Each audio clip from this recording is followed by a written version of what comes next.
दोस्तों, आज तक आपने पहाड़ों की बहुत सारी भूतिया कहानी सुनी होगी, लेकिन आज की ये कहानी बहुत अलग है। आज की ये कहानी लगभग 40 साल पुरानी है और बिल्कुल सच्ची मानी जाती है। ये कहानी है उत्तराखंड के पहाड़ों की।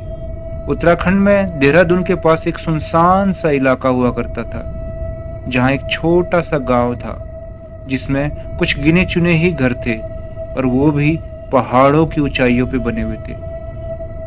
उन घरों तक पहुंचने के लिए भी एक घने जंगल से गुजरना पड़ता था। उसी गांव में श्याम नाम का एक लड़का रहा करता था। श्याम के माता पिता बचपन में ही गुजर गए थे और इसी वजह से उसकी दादी ने ही उसका पालन पोषण किया था।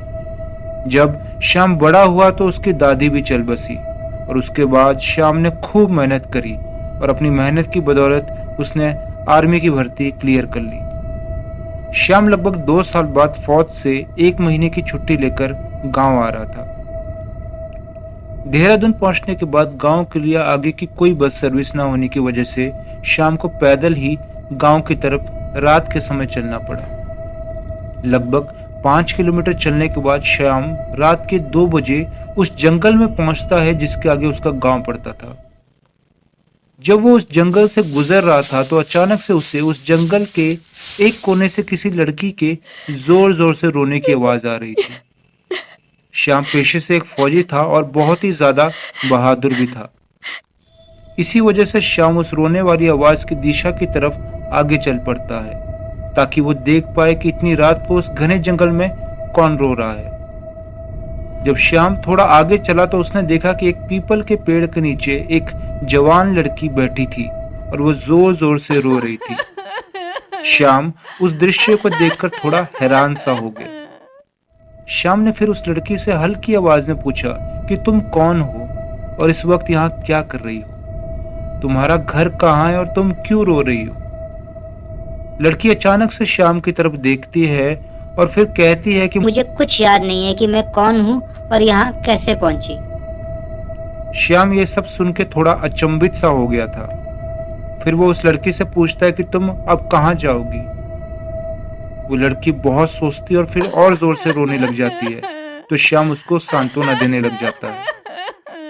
कुछ समय ऐसे ही बीतता है तो वो लड़की श्याम से हाथ जोड़कर कहती है कि प्लीज मुझे तुम अपने ही साथ ले जाओ। तुम जहाँ भी ले जाओगे मैं वहीं चल पड़ूंगी। उस लड़की की बात सुन के और उस लड़की का रोना देख के श्याम का दिल पिघल जाता है और वो सोचता है कि इतनी रात को उस लड़की का उस जंगल में रहना खतरे से खाली नहीं है। इसलिए श्याम उस लड़की को अपने साथ अपने घर ले आता है। श्याम उस लड़की को पहनने के लिए अपनी माँ के रखे हुए कुछ कपड़े दे देता है और उसे सोने के लिए एक कमरा भी दे देता है। जब रात गुजर जाती है तो अगले ही दिन पूरे गांव में इस बात का हल्ला हो जाता है कि श्याम अपने साथ किसी लड़की को लेकर आया है और कुछ ही दिनों में ये सारी बात आसपास के गांव में फैलने लग जाती है। श्याम के गांव वाले इस बात से चिंतित थे कि ऐसे तो उनके पूरे गांव में थू थू हो जाएगी, तो सर्वसहमति के साथ गांव के कुछ बुजुर्ग श्याम के घर पे आ जाते हैं। सभी लोगों ने उस लड़की से जानने की कोशिश की कि वो कौन है और उसका घर कहाँ है, पर ऐसा लग रहा था कि मानो उस लड़की की याददाश्त चली गई है। गांव वालों ने कुछ दिन ऐसे ही इंतजार किया, पर ना तो कोई उस लड़की को ढूंढता हुआ उस गांव में आया और ना ही उस लड़की को कुछ याद आया। गांव वालों को ये बात अच्छी नहीं लग रही थी कि ऐसे कोई जवान लड़का किसी अनजान जवान लड़की के साथ कैसे रह सकता है। इसलिए सबने सर्वसहमति से यह फैसला किया कि श्याम की शादी उस लड़की से करवा देते हैं। जब उस लड़की को इस बारे में पूछा गया तो वो लड़की झट से मान गई।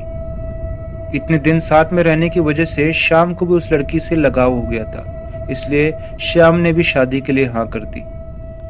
शादी से एक दिन पहले उस लड़की ने श्याम के सामने एक छोटी सी शर्त रखी। उसने श्याम को कहा कि मैं तुम्हारी हर बात मानने को तैयार हूँ। तुम जैसे चाहोगे मैं वैसे रहूंगी, जो कहोगे वो वैसे ही करूंगी, बस तुम्हें मेरी एक बात माननी पड़ेगी। जब श्याम ने उस लड़की से पूछा कि ऐसी कौन सी बात है, तो उस लड़की ने कहा कि शादी के बाद तुम कभी भी बिना दरवाजा खटकाए इस घर के अंदर नहीं आओगे। श्याम को उस लड़की की बात सुन के थोड़ी हंसी तो आई, लेकिन उसने उस लड़की को वादा किया कि चाहे कुछ भी हो जाए मैं बिना दरवाजा खटखटाए घर के अंदर नहीं आऊंगा। इसके बाद गांव वाले श्याम और उस लड़की की पूरे धूमधाम से शादी करवा देते हैं। शादी के बाद श्याम की जिंदगी पूरी तरह बदल जाती है। वो लड़की श्याम का बहुत अच्छी तरह ख्याल रखती है और उसके कहे अनुसार ही चलती है।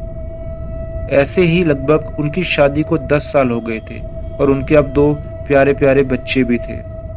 श्याम अपनी फौज की ड्यूटी ऐसे ही करता रहा और बीच बीच में वो गांव भी आता रहा। एक बार ऐसे ही श्याम छुट्टियों पे गांव आया हुआ था। वो कुछ दिन अपनी बीवी और बच्चों के साथ गुजारने के बाद अगले ही दिन वापस जाने वाला था। अगली सुबह श्याम अपने बच्चों को स्कूल छोड़ के आता है और दिन के समय अपनी बीवी को अलविदा कहते हुए ड्यूटी के लिए बस स्टैंड की तरफ निकल पड़ता है। जब श्याम बस स्टैंड के लिए पैदल जा रहा था तो उसे अचानक से याद आता है कि वो अपना पर्स घर पे ही भूल गया। तो श्याम वापस अपने घर की तरफ चल पड़ता है। जैसे ही श्याम घर के पास पहुंचता है तो जल्दबाजी में वो उस वादे को भूल जाता है जो उसने अपनी घरवाली को किया था। वो दरवाजा बिना खटखटाए ही घर के अंदर घुस जाता है।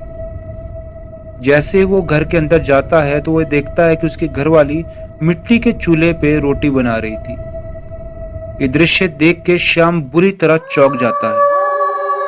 बात ऐसी थी कि उसकी घरवाली का एक पैर जलते हुए चूल्हे के अंदर था और उसका पूरा चेहरा खून से भरा हुआ था। श्याम उसे देख के समझ नहीं पा रहा था कि वो आखिर है क्या, और उसी खौफ के कारण श्याम की चीख सी निकल गई।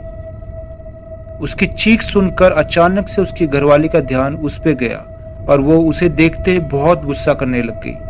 वो जोर से चिल्लाते हुए कहती है कि मैंने बोला था ना कि बिना दरवाजा खटखटाए घर के अंदर मत आना, तो तुम्हारी हिम्मत कैसे हुई अंदर आने की। इतना बोलते ही वो श्याम की तरफ गुस्से से बढ़ी और उसने श्याम को एक जोर का धक्का मारा, जिससे श्याम बैठ के एक कोने से टकराकर बेहोश हो गया। इसके बाद वो लड़की घर से बाहर निकली और कहीं भाग गई। वो लड़की इतनी तेजी से भागी कि गांव वालों को पता ही नहीं चला कि वो लड़की गई तो गई कहां। कुछ समय बीत जाने के बाद श्याम को होश आता है, लेकिन होश आने के बाद पता चलता है कि श्याम की याददाश्त बेड से सर टकराने की वजह से चली गई थी। उस दिन से लेकर आज तक श्याम ठीक नहीं हो पाया। साथ ही किसी को आज तक ये पता भी नहीं चला कि वो लड़की गई तो गई कहां। तो उम्मीद करता हूं दोस्तों कि आज की कहानी आप लोग को बहुत ज्यादा अच्छी लगी होगी। अगर आपको ये कहानी बहुत ज्यादा अच्छी लगी तो हमारे चैनल को आप सब्सक्राइब कर सकते हैं, साथ ही साथ बेल आइकन जरूर दबाएं ताकि आने वाली कहानियों की नोटिफिकेशन भी आपको मिलती रहे। अगर आपके पास भी कोई ऐसी ही कहानी और आप चाहते हैं कि हम आपकी कहानी को आवाज़ दें तो आप अपनी कहानी को डिस्क्रिप्शन में दी हुई मेल आईडी पे ज़रूर भेजें। तब तक के लिए मिलते हैं किसी और रात एक नई कहानी के साथ।